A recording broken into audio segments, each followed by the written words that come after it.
মানে এখানটায় দিব কানা একদম হ্যাঁ আবার সঠিক লাগায় লাগা না মরে যাবি নাকি তাহলে পুরো তাহলে 132 কেজি শর্ট খাইও তুই তাহলে মরু আর মরে যাবি নাকি বাবা তো বন্ধুকে বেরিয়ে যাচ্ছি না ওকে অনেক কষ্ট বাঁচিয়ে রেখেছে তো জিজ্ঞাসা করা দেখি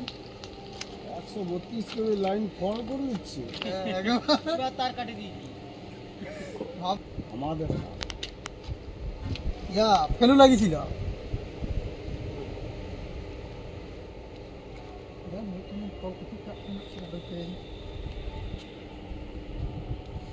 তিনটা শট করছিস একসাথে সব জপ করে দে। হ্যাঁ প্লাস লিয়ার না রে হয় একটা হাতেই প্লাস তুই মুড়তে দাও না এখন তুমি কি পাওয়ার দিয়ে দিবে নাকি দাঁড়াও না পেপার সেপার আছে খেতে